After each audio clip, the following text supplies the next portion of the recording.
All right, now why is it that we're actually mining all these resources? Well, it's because with these resources we can do a variety of things like build buildings and create equipment.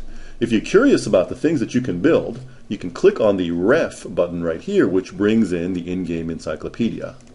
Let me show you a couple of things here. First, buildings. These are all the buildings that you can build. So if I'm looking at a very simple building like a smithy, you'll notice that it takes some materials to build. In this case, it requires 20 stone pieces, and it can create these further items. Now, if I actually want to create a cudgel, I can see that it too requires some resources in the form of 4 nuggets. By the way, I could have reached that by going to the encyclopedia and looking up weapons. Regardless, all of these items that we build in game are going to require resources, and in some cases certain skills for my dwarves in order to build. Alright, a few turns have gone by, so let's see what our dwarves have been doing. This guy is still mining stone over here, which is great because we're going to need that for our smithy. But you'll notice that he's not carrying any of the stone on him. That's because he's within a 5 square range of the Great Hall. Anything mined within a 5 square range of a Great Hall or a mining camp is automatically transferred back to that area and can then be used for buildings. Same for this guy over here who's been mining copper. Because each of them is within range of the Great Hall, if I actually click on the Great Hall, I can see that all the items that they've mined are down here already in inventory. Now, this guy right here, Longbeard 1, he's actually out of range of the Great Hall. So the gold that he's been mining has essentially been dropping to the floor. Now don't worry about it. When he leaves this square, he can carry that with him, and in fact he will automatically pick it up and carry it with him. In the meantime, though, it may be a tempting target, so you may want to watch out for unfriendly neighbors who want to follow behind your hardworking miners picking up the fruits of their labor. Also, Longbeard 3 over here, who seems to be sleeping in the Great Hall, is actually going to be our smith. Now, in order to do certain things in the game, you're going to need to teach your dwarves a variety of skills. So, I'm going to right-click on Longbeard 3, and you'll see that one of the commands here is actually Learn. That's the book icon right here.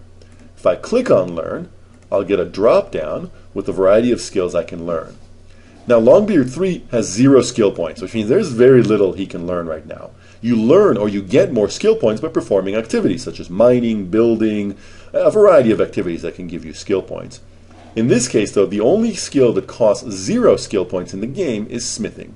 So I'm going to click on smithing, I'm going to click this check mark, and now you'll see that I've issued Longbeard 3 a command to learn smithing. By the way, you'll notice that we're coming along quite nicely on our collection of resources. We now have the 20 stones required in order to build a smithy. So, I'm going to take Longbeard 4, I'm going to cancel the mine stone command, and I'm going to send him over here to build. I'm going to click the build icon right here, which brings up a selection of buildings with the amount of resources that's going to be required. You'll note that each building requires a different amount of different resources to build, and you may in fact not have these resources when you start building a building. However, as long as you have those resources available by the time the building is done, which in this case you'll notice will take 24 hours, you'll be fine. Just make sure you budget your resources accordingly, or else all that time you've spent trying to build something is going to be wasted at the end. Now that I've issued the build smithy command to Longbeard 4, you'll notice that the smithy is going to be built right here.